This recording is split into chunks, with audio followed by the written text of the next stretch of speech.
So welcome everyone to the 22nd edition of the Women's Association of Hilton Head Islands author series. Can you believe this is our 22nd time that we brought a best-selling author to you? Well, we're excited to introduce you to he is a debut author. This is our second debut author in our author series, and it's a gentleman, Michael Almond. He wrote the book called The Tannery. I'm going to see if the sun is not going to, there we go.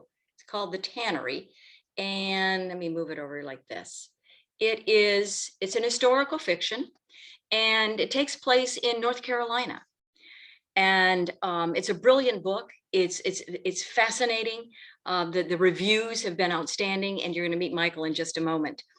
If for those of you who have not been on our author series, this is Zoom, and of course it's a webinar instead of a meeting, which means you can see us, but we can't see you. We do ask you if you have comments, you have suggestions, or anything like that, you can use that chat button. And we have our team behind the scenes, especially Nancy Fish, who is our communications team lead, and she will make sure to get your questions to our author and to Janet Porter, who I'm going to introduce to you right now. Janet Porter, our interviewer extraordinaire. You look beautiful today. You've got a different top on and a different necklace. I hadn't seen Thank God for Chico's. Is that your store of choice? Yeah, it is my store of choice. I like Chico's. And then, and we're so lucky we live near an outlet, I know it. I know. So Janet, good to see you. I just wanted to remind everyone that again, you can use that chat icon at the bottom of your screen, or if you have an iPad, wherever it might be, and you can, make any recommendations. I haven't asked for recommendations for books that you're reading now, or gifts, or something that you just read that you want to share with the other Wahi women that are watching today. And just to remind you, we always videotape, and then we place this webinar on our website so that you can view it again, or you can view it for the first time. So Janet, how are you doing? I'm good. And I think we want to remind people that we've had folks come up with watch parties. Right. So while we had COVID, everybody was, doing Zoom individually to be safe. But now people are doing watch parties. And so we would encourage you to do that. If you have a big screen TV, invite a few of your friends over, have a cocktail, watch the author series. And we've had I think we had one watch party where there were 19 people at it in Port Royal. So we would encourage you to do that. And please chat in your comments, especially your questions when we get to Michael. So thank you, Robin, and I'll introduce Michael now. All right. Thank you so much. And we'll see you in a little bit. Bye, Janet. So I am thrilled to introduce you to Michael Almond and the Tannery. And why? Why am I thrilled? Well, I think you can tell that on some of the sessions I'm more enthusiastic about books than other times. I'm enthusiastic about the Tannery. And why? Well, first of all, from the surveys that we've done, our members are most interested in historical fiction. And this is local historical fiction. It takes place in Wilkesboro, North Carolina, between 1900 and 1940, over a 40-year period. And you will learn so much. And it's a story, it's a compelling story you can't put down. Now the majority of the book takes place in North Carolina 1900. The book provides also a backdrop to key characters and covers history over 50 years from Europe to South America in terms of the immigrant story of so many of the major characters. As one reviewer said, riveting. In his debut novel, Michael Almond has given us a page turner. Far more than a legal thriller, though it is that. The Tannery is historical fiction at its finest. A story set near the turn of the century in North Carolina. The state, still reeling from defeat during the Civil War, is torn by the politics, of all of which Almond weaves through the mystery of a murder. Some of this tale will sound disturbingly familiar to readers in the 21st century, all the more to consider its lessons. History can come alive in a work of great fiction. This is one of those times. So let me tell you, if I've not intrigued you, let me tell you a little bit about Michael Almond, and then he'll join us. Michael is a retired attorney and was raised in the small town of Pilot Mountain in the Piedmont Mountains of North Carolina. He received his undergraduate and law degrees from the University of North Carolina at Chapel Hill, and he was a Fulbright Scholar in Political Science at the University of Mannheim in Germany.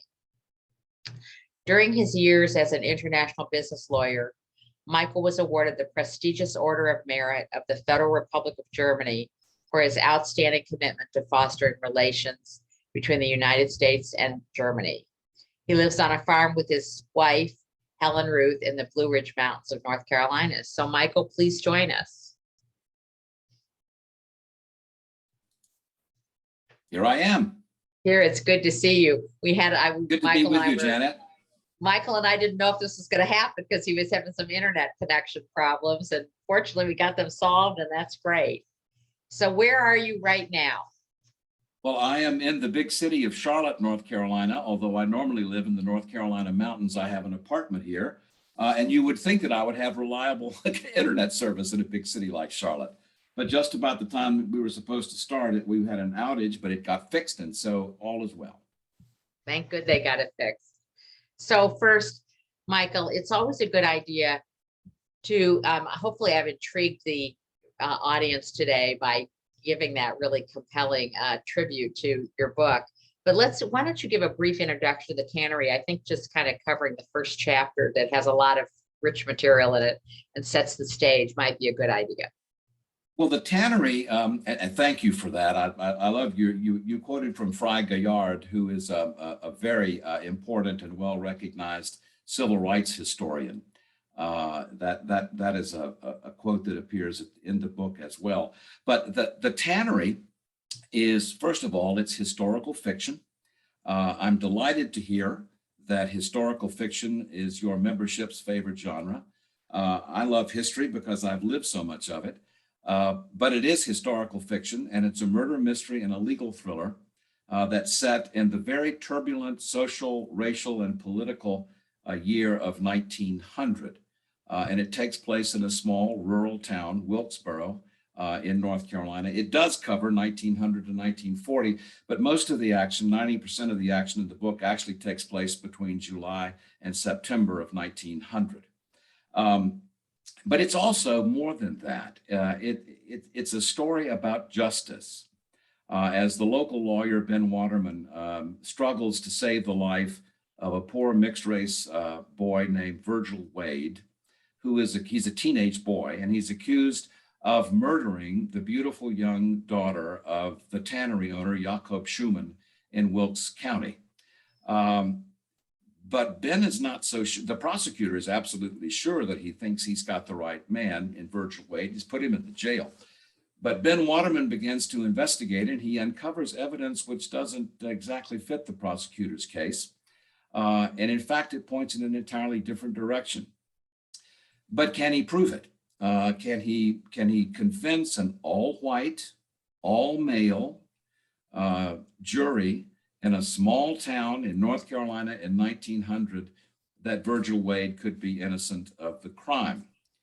Now, the crime and all of the people connected with it in the book, the investigation, the trial, this sort of thing, they are all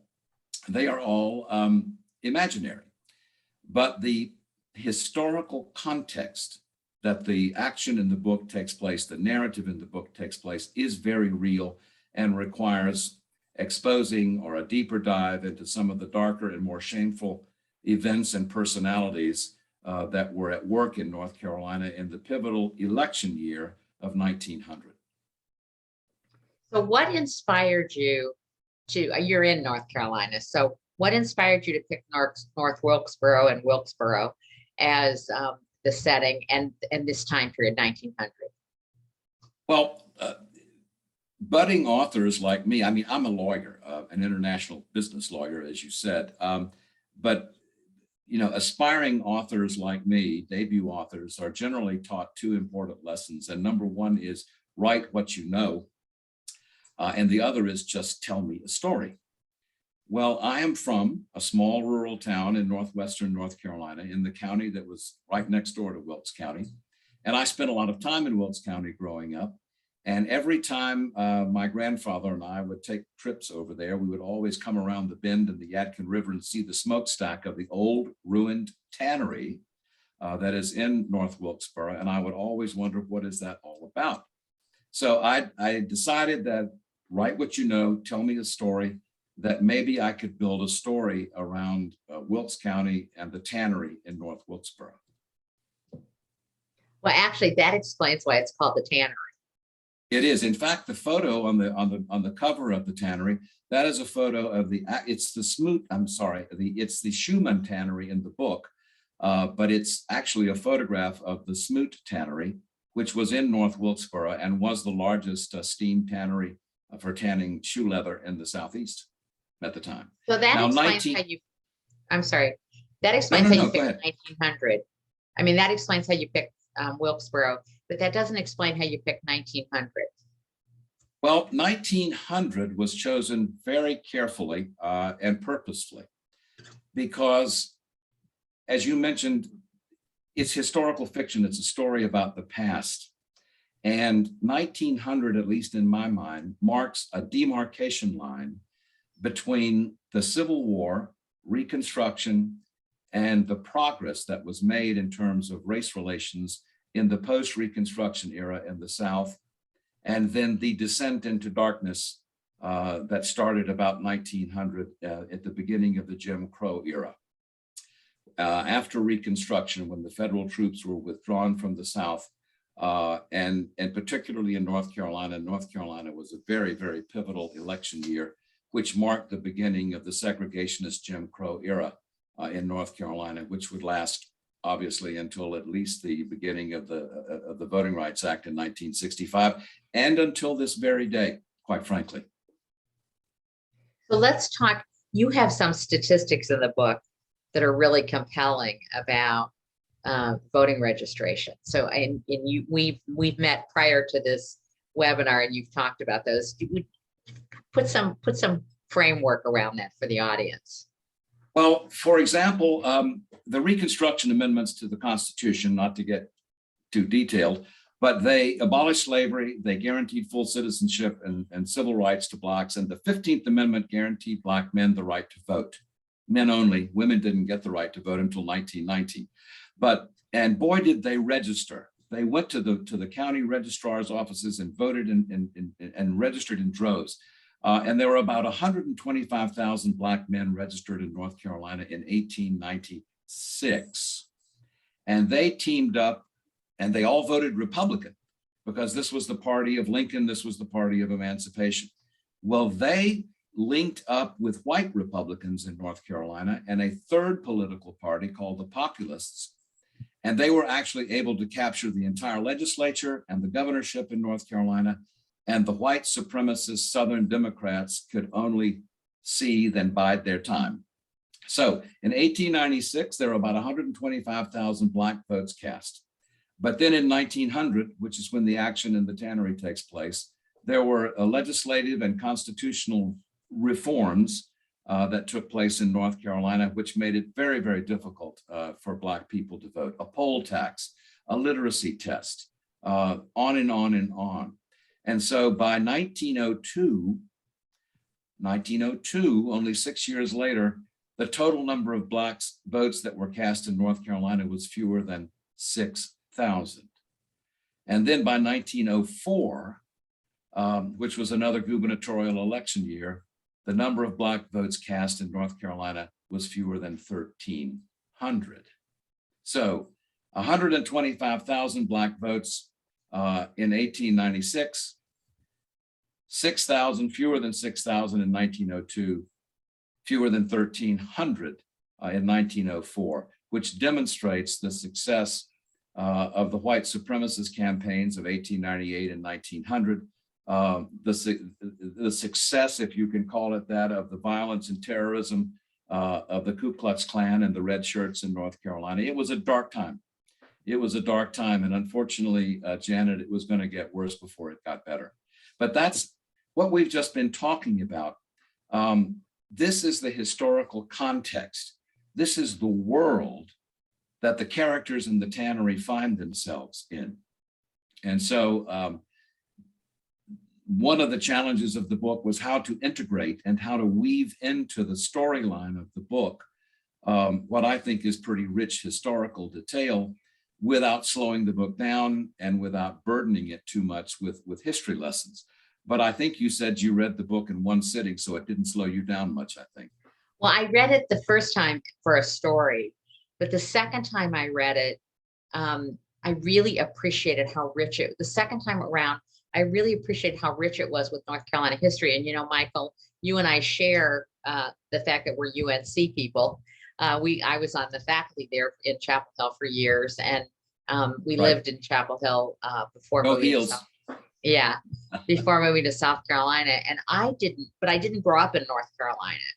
And even if I had grown up in North Carolina, I think in the era that I grew up, this history wouldn't have been emphasized in grade school like it is. I grew up in Kansas, so I learned Kansas history, and you know, when I was in school in the 50s and 60s. So I found it very interesting in terms of, for example, the statistics you just quoted. I mean, I knew that post Reconstruction, that there was a period of great, you know, really huge stepping back of any progress in terms of racial equity. But I didn't appreciate, for example, that it went to 1% of that in over 6 or 8 years, that it went from 125,000 to 1% of those being Black voters, you know, just 6 or 8 years later. It's worse than that, Janet. If you were in Miss Sadie Hyatt's 8th grade North Carolina history class, like I was in Pilot Mountain, North Carolina, you would not have heard a word about anything that I just talked to you about. The people who were primarily responsible for the white supremacist campaigns went on later to become governor of North Carolina, and they were portrayed as heroes. You would not have heard a single word about the Wilmington Massacre of 1898, where an armed vigilante band of red shirts actually staged a coup d'etat in the city of Wilmington, and they overturned the sitting duly elected biracial government there, and they killed between 60 and 300 Blacks, and they permanently exiled more than 2,000 Blacks and white Republicans from the town. It was reported in newspapers all across the country at the time, but you don't hear anything, and you did not hear anything about it for the next 100 years. It was all hidden and buried. Yes, yes. And that's why. And the Wilmington Massacre plays a big role in the Tannery, in the background. Yes. Well, and you know, I think that's one of the values for all of our readers of reading historical fiction, is that regardless of location and time selected, you learn so much about, you know, another country, another city, another state, and a period of time that we didn't personally live through. And it really, I think, causes all of us to reflect on what history we did learn and what history we did not learn. So it's really rich. So talk about how long it took you to write the Tannery. Oh man, this is a sore subject. I'm embarrassed to do this, but since you've brought it up, I started researching. I had the idea for the Tannery 14 years ago when I was still working full time.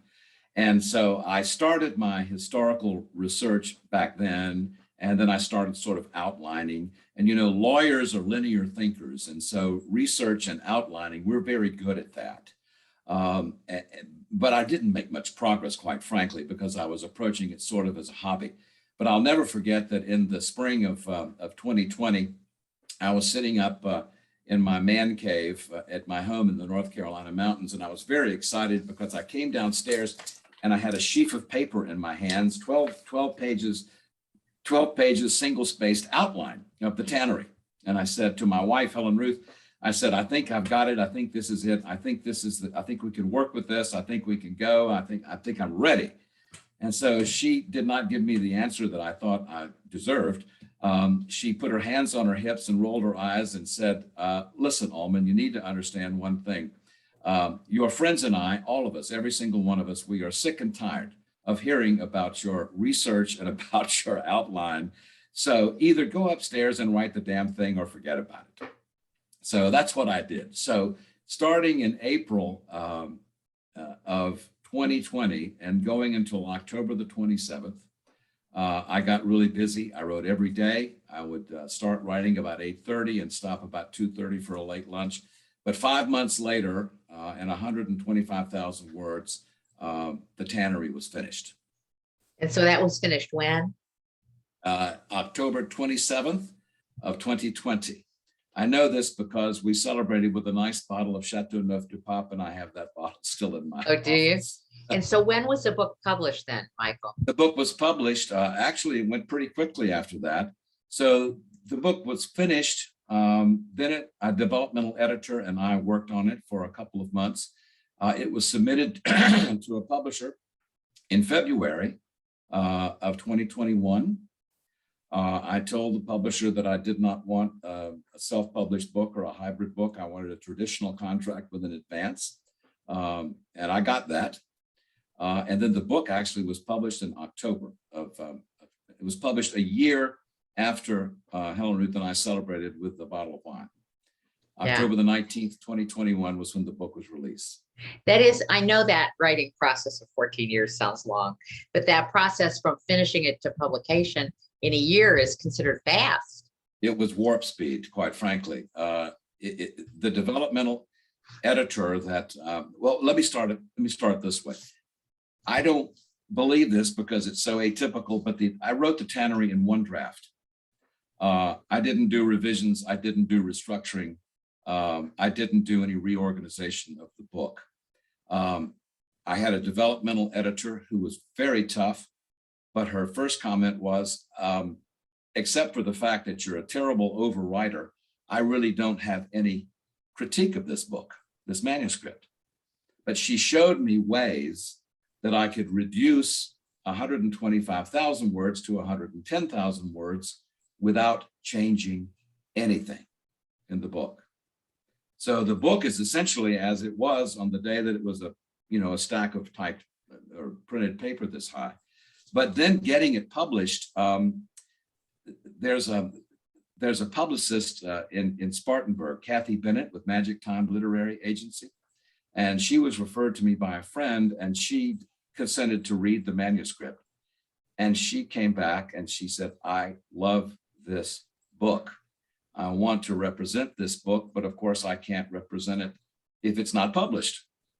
And so I said, well, I don't, I'm of a certain age. I'm over 70 years old. I don't have time to go 3 or 4 years to find an agent, shop the book, finally get 10 or 20 rejection letters before somebody says yes. So we need to get busy. And she says, I agree. So she put me in touch with John Kohler at Kohler Books. And Kohler says, well, we don't do traditional contracts with debut authors. I said, read the manuscript. He did.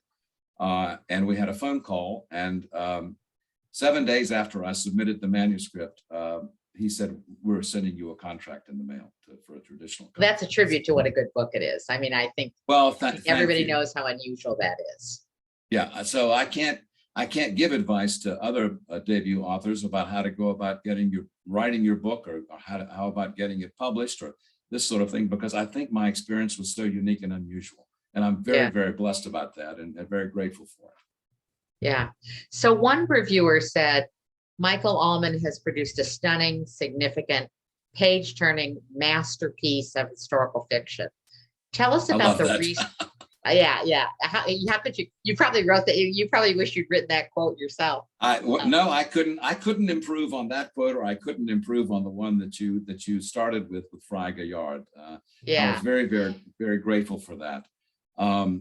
So what's the question about that quote? Tell us about the research you did about 1900 in North Wilkesboro.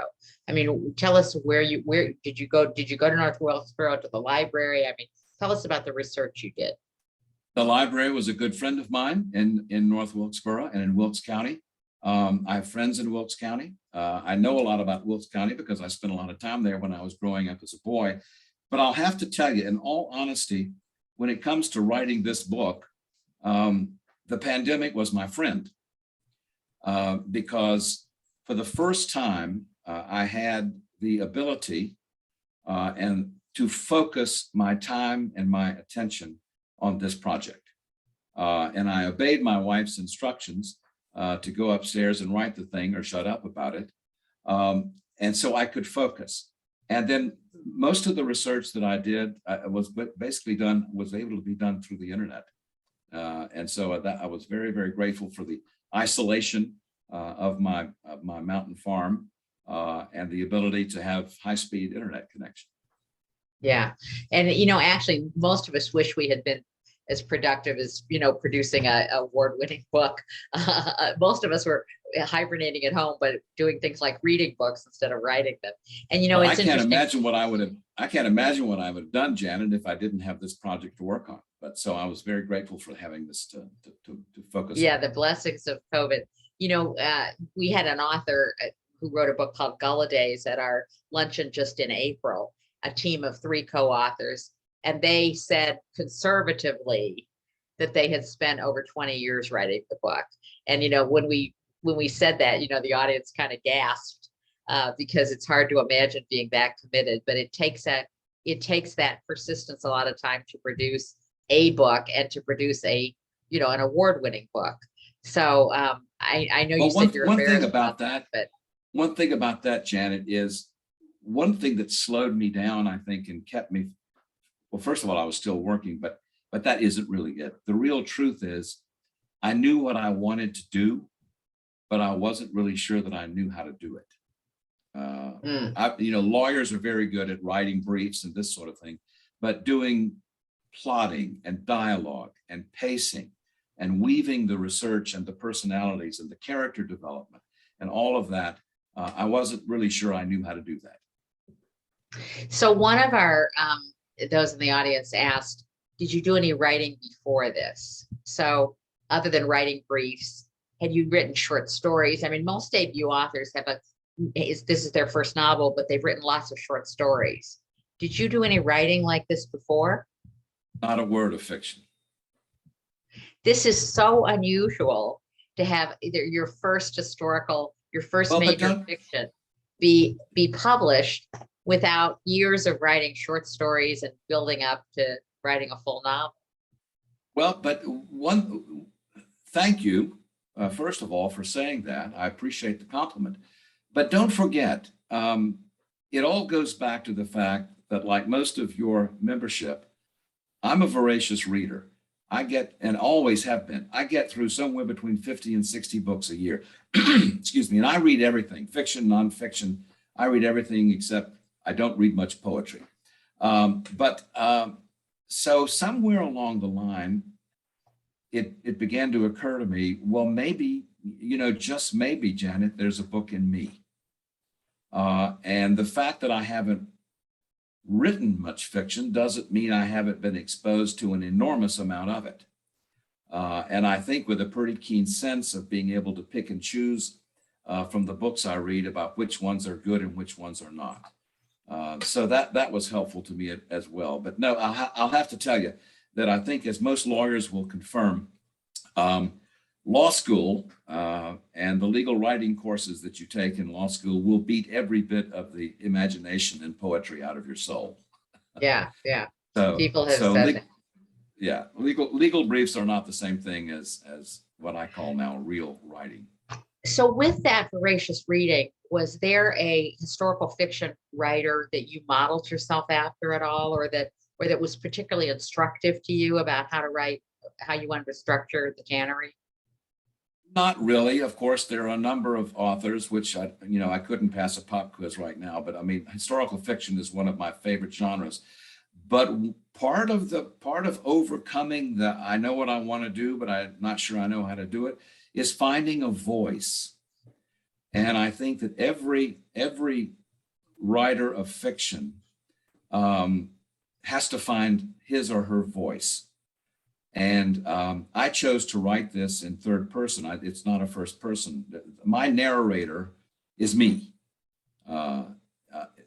It's my narrator is not a character in the book. My narrator is the storyteller. And to be the storyteller means that I had to find my own voice. And so, of course, I'm sure that I drew upon the immersion of all of the fiction that I've read during my life in my career, but it was really getting down to the source of finding out who is telling this story that's coming out of my head? Who is this voice? And that was very important. And once I found it, when I stared at the blank computer screen for so long, after my wife sent me upstairs, the words began to come. Then they began to come pretty quick. Yeah. And so once you feel like you found your voice, then you kind of were in a flow, would you say? Right, right. But I had pesky characters to deal with as well. You know, I knew who my outline told me because I had an outline. My outline told me who the important characters were. But for those of you who've not read the Tannery, two characters in particular were never intended to be as important as they turned out to be. Tink Beasley and Jewel Ponder. Roscoe McGee's paramour and the housemaid in the hotel. But as I got into the book, Janet, it was like they took a sledgehammer and were beating on the inside of my skull saying, I'm more important than this. I've got something to say here. So you've got to figure out some way to make me more important in this story, or here's what I need to say. So you need to write it. Yeah. You know, it's interesting because as Robin said at the beginning, we've had 22 authors, and it's interesting that there are people who are outliners and have the whole kind of book mapped out. And are those who say they start with a concept and they have no idea kind of how it's going to unfold, and that characters do speak to them as they write the book. And so it's interesting to hear from different authors who have more kind of methodical approaches and more organized approaches to more just organic processes. Well, I don't know how I could have done this book without a detailed outline, because of the weaving into and the integration of the historical details in the book. You know, they had to flow in some sort of sequence and order. For example, the first, you talked about the beginning of the book. The beginning of the book is intentionally a little bit bewildering, I hope, because I don't know, people have reacted differently to it, but the first 70 to 80 pages of the book are basically stage setting and character development that then about page 80, the propulsive nature of the narrative, I think, takes over. But at the beginning, you've got people who are from Wilkes County, from Raleigh, North Carolina. You know, they're from Oxford, England. They're from Chapel Hill. They're from London. They're from South America. They're from Baden-Baden, Germany. They're from Strasbourg and Colmar in France. And they're from Buenos Aires, South America. And so I hope that people who are at the beginning of the book are thinking to themselves, well, okay, these are interesting little vignettes. These are sort of interesting people, but what in the hell do they have to do with the murder of this young woman in Wilkes County, and how do they all get there? But the fact is, just take a little patience, or have a little patience. Yeah, it works. They all end up somehow, and realistically, and I think believably, they all end up in Wilkes County, North Carolina in 1900. So Michael, Connie, who's one of our viewers today, asks if you're writing another book now. And some authors like to talk about what they're working on and others don't. So we respect whether you want to talk about it or not. Oh, well, I don't mind talking about it. I will tell you this, I don't have 14 years to write the next novel, I hope. I don't think. At any rate, I don't intend to have it that long. But I do have an idea for another book in mind. And this is this will be in Winston-Salem, North Carolina in 1910. And it will revolve around the emergence of the R.J. Reynolds Tobacco Company as the dominant employer in that town and in the state of North Carolina generally, and the richest man in North Carolina. But just as the Tannery was about racial justice in 1900, this book will be about justice as well, but it's intended to be about workplace justice, and particularly about the sexual abuse of women on the shop floor that occurred in textile mills and in tobacco factories all across North Carolina and the country, essentially, during that time period. Some characters will return. Ben Waterman Ben Waterman will return. Tink Beasley has been pounding on the inside of my skull again, saying, I want to be in a different book, another book. So she'll return as well. But that's what I have in mind, and I'm beginning doing the research right now on that and the outlining of that as well. Well, actually, I'm excited that you're reading another book, but I'm excited you're bringing back some of those characters, because I had to keep track of all that. I had to write notes to keep track of all the characters, particularly the second time around. But some people like Tink did stick with you. So, and you didn't have to keep reminding yourself who she was. So, so this has been terrific. We really wish you much success. You are a very gifted writer. Please, please bring us pleasure by getting that book done as soon as possible. We'd appreciate it. Well, I will certainly let you know when there's something to report. But I can't finish without thanking you and Robin and the Women's Association of Hilton Head Island for your interest in the Tannery and your encouragement and support. It's been a sincere pleasure being with you all, and I look forward to maybe being with you again one day.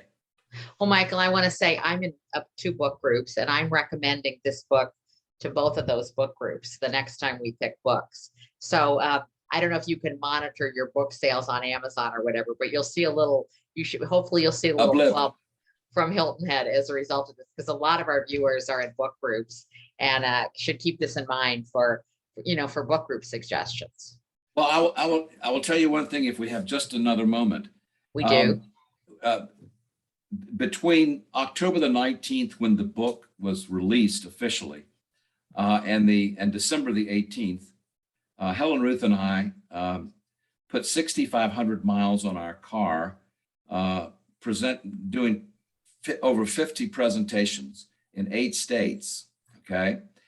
And during that period, from October to December, the audiences were people, I assume like most of you here, who have not yet read the book. But starting with the beginning of the year, the invitations have been coming from book clubs. Oh. Well, this is an entirely different experience. It's a more intimate experience if I do them in person or if I do them virtually, because this is people, mostly women, who have already finished the book, read the book, very sharp people, intelligent people, and boy, do they have some interesting questions. So the input and the experience for me as the author has been completely different since the beginning of the year. In fact, as soon as we finish tonight, one reason why I'm in Charlotte is because I'm going to a book club with about 25 people. They'll all have read the book, and they're all sort of leading citizens of Charlotte, and I expect to get skewered with a number of very penetrating questions when I get there. Well, good luck. Have a great time, and thank you for joining us, Michael. Thank you for having me again. Thanks, you, Michael. Robin. That was fascinating. Absolutely fascinating. Janet, that was so interesting. I just really enjoyed that. And again, this is the book, The Tannery, and by Michael Almond. It's rich with history. Highly recommend it. My book groups I'm going to convince one of my 2 book groups to join it. So Robin, thank you so much. Thanks. Great job, Janet, again. And at this time, we'd like to bring in our esteemed president, Betty Hamilton. She would like to say a few words.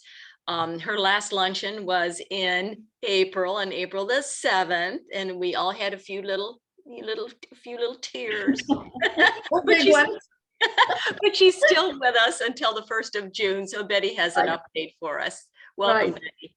And if Michael is still listening, what a compelling interview. I cannot wait to purchase the book. And I have a real cute little quick story. Many years ago, during my career and my wannabe attorney days, I took a legal writing course that was taught by a judge. And he admonished us all by saying, attorneys do not know how to write in plain English. I won't accept any papers from you that are not written in plain English. So he didn't meet Michael Almond, who is now an esteemed author writing in plain English. So thank you, Michael, for being with us. This year is starting to wind down, as most of you know, and as I am well aware, as we're preparing to transition to the 2022-23 Board and Council under Claudia Aller's leadership. It's kind of a bittersweet time for me. It's been an extraordinarily busy year, an exciting year, but now it's a little sad. You know, I thought, gee, I can't wait until June 1st comes. Now I'm not so sure. But there's still activities planned for the coming weeks, and I'd like to talk to you a little bit about those. So just a reminder, please continue to watch your Wednesday morning pink paper newsletter, because that's where everything is, and that's where you'll have the links to sign up for things. Yesterday, maybe some of you were able to attend or be a part of the festivities around our Wahi's inaugural garden tour. I've heard only the highest praises, and it certainly appears to have gone off without a hitch, many months in the planning. This was a fundraiser to build up the Wahi Charitable Fund. As you'll remember, back in February at the member luncheon, we awarded 8 community grants. So the funds from the garden tour, the proceeds are helping to build back up that fund for next year. So what's ahead? Well, I'm afraid it's too late to sign up for the theater event this coming Sunday, which I am really excited about, at the Lean Ensemble Theater. The members who are attending will see The Death of a Streetcar Named Virginia Woolf. But there's another theater opportunity coming up, scheduled for Sunday, May 1st at Hilton Head High School. The Seahawks Stage Company will produce Once Upon a Mattress.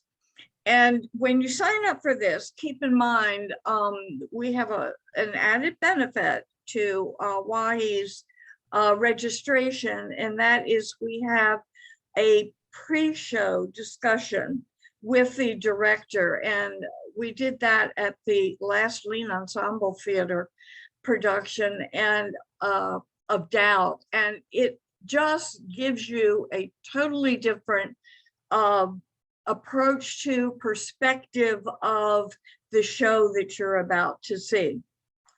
On April 27th, there will be a final new and prospective member event for the year. If you know, and this is only open if you're a new member or thinking about joining. So if you know of anyone, and maybe some of you have just recently joined, or someone considering Wahi membership, please contact Susan Flynn to register for that event that will be held at the Sandbox Children's Museum on Pope Avenue. April 28th and May 2nd, same event, it will be held 2 times, is a crabbing adventure aboard the Tammy Jane. The registration for that is now open, and I think there is still maybe a few slots available for the April 28th excursion also. April 29th is our second inaugural golf scramble. Registration is closed, but watch the pink paper for the exciting results of that, and maybe put that on your calendar for next year. I'm sure it will be repeated. April 30th, a kayaking event is planned, kind of cruising the lagoon system of Palmetto Dunes. That is still open for registration. A lot of these events now, because the weather is so beautiful and before it gets too hot, a lot of these events are planned outdoors and on the water. May 5th, there will be a nature interpretive walk at the Audubon Newhall Preserve right off of Palmetto Bay Road. It starts at 10 a.m. That is now open for registration. These walks are led by our WAGI member, Rita Kernan, who is an Audubon Society naturalist. I have been on them in the past. They are very, very informative. So I encourage you, if you're free that day, to sign up for that. And of course, May 12th is our next author series event featuring the best-selling author, Catherine Rie, and her book, London House. So we're not finished yet for this year. Still have some things on the agenda, and I look forward to seeing you all in the days ahead. Thank you, Robin. Thank you so much, Betty. And thank you so much for being so supportive of the author series. Oh, being- my favorite thing is reading. My favorite thing. We appreciate it. And you're always on tap to give the update, and you do a great job. I appreciate you. We Thanks, all Robin. appreciate you. Thanks, Robin. All right. And so we want to bring the rest of our team. Bobby Helbig, why don't you come on camera, Bobby? Bobby's there. She's the co-host, or the co-director, if you will, of the author series. And then also Nancy Fish. I don't know if she wants to. There's Bobby. Hey, Bobby. And then Nancy Fish is our communications team lead, and she does an outstanding job with all the technical pieces of really making all of this happen. Of course, Janet Porter is our esteemed interviewer, and it takes a full team. And it's been so fun. This was our 22nd. There's Janet. Hey, Janet. This is our 22nd. And you know what I was just thinking, ladies? In July, so we'll have our May, which is on May the 12th. And then in July, that's our kind of our 25th anniversary, right? Because this is our 22nd, and then our 23rd. Oh no, that would be our 24th. And then anyway, we need to celebrate our 25th edition of the author series, whether it's in July or September, for sure. Yeah, we're doing July 14th with Okay, perfect. Oh, yes, right. John Worley, a friend of Pat Conroy. That's going to be fantastic. yeah. So thank you all Good again book. for joining us. We appreciate it. Michael Almond, if you're still on, outstanding interview. Again, the Tannery. And the best way that you can support our authors is to buy their book, and not just buy it, but read it.